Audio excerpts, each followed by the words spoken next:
At least your parts ended up in cool, dry places. Oh, right, yes. Thank you so much. You're probably the closest thing I've ever had to a friend. Pathetic, isn't it? There's only one more part of her left to find, and it's in a vault somewhere in Fairfax Gardens. I'm sure you'll find the right tomb. I'd come with you, but, well, I try not to go out too much. I might run into people.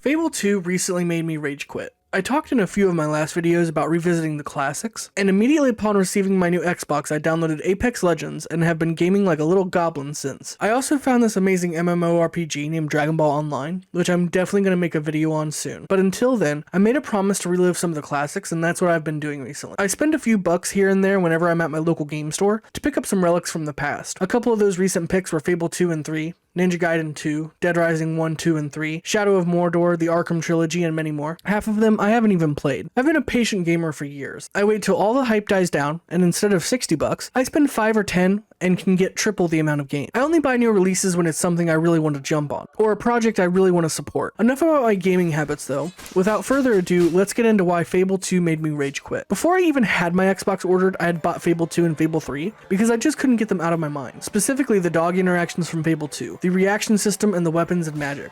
Another thing I had planned to do was to 100% this game, because it's not something I had done in the past. I'm usually a guy who is iffy on 100%ing anymore. I used to all the time, but for some reason it has just gotten monotonous over the years. I still wanted to try on this game because it didn't seem like such a monumental task though. I figured collect as much weapons, armor sets, and more, try to grind for property of Albion, and swiftly finish all the quests, nabbing all those special weapons. Much to my dismay, this 100% interest died before it even began. For in the starting area, my first obstacle had already appeared. A chest containing cosmetics was locked, asking me to visit a website for further instruction, and as if by some cruel twist of fate, the website had been shut down for some time now. Immediately soured, I pressed on. Okay, I may not be able to 100%, but let's get it pretty darn close. I racked up quests, weapons, armor, and vanity sets, and the nostalgia came flooding back. I realized that in my mind, Fable 2 and Fable 3 weren't what interested me. It was Fable 2 by itself. I realized this later when picking up Fable 3, and it just didn't have that same charm. The reaction system felt way better to me in Fable 2, and although the movement was quirky at times, this gameplay and the memories are what I live for. Maybe it was just nostalgia goggles, maybe it's Maybelline, but I was enthralled. I even went into this game just leaving my morality up to my whims. I decided to go for redemption, become as evil as I could before the Spire, slaughtering the monks and doing as many bad things as I possibly could, a being of pure evil. But after I had gone to the Spire and come back, I decided to change myself. Instead became good, but forsake my purity. I became a corrupt politician, but still did good. I hooked up property prices and made slick deals. As my journey was nearing an end, my progress bars going up ever so slightly, I then hit a wall. Love hurts, indeed it does, for that was the name of my downfall. And then it came flooding back to me, just how buggy this game is, and why I never 100%ed it as a kid, because I got just as frustrated then as I did now. For some reason the quest had bugged since I walked away or did another quest in the middle of it, and was now permanently glitched, and he would just keep asking for the body parts over and over again with no real resolution. I thought I would be able to overcome it, but this wasn't like the targeting bug I had previously encountered, which after some simple Google searches and a few hours of troubleshooting was resolved. This was a game breaker, and the only resolution was to entirely wipe my game just to do it all over again. I was shell-shocked and dazed, and just simply couldn't believe it. I didn't exactly rage quit, mind you, but I did rage quit my goal of 100%ing it. I swiftly did the main quest lines as fast as I could, and reached the end before being majorly underwhelmed by the ending, which was not the least bit hard at all, and made one last act of redemption for my character by resurrecting all of Albion before signing off forever. My original playthrough was a lot more selfish. I had brought my furry friend back to life, forsaking everyone else. I do remember Fable 3 being good in its own right, and maybe it is just a nostalgia filter I have, but Fable 2 just felt so much better. Some argue Fable 3 being the best in the trilogy, but I just don't see it. Fable 2 had this special charm that was so unique and heartwarming to me, but playing it back I find myself with a sour taste in my mouth now, for how buggy it was and still is. Looking on the game's wiki page you could figure that they would have patched half this stuff, but that's definitely not the case. Unfortunately, in its place you now have a half-broken mess no matter how fun the core gameplay loop is. I'll return to Fable 3 at some point point,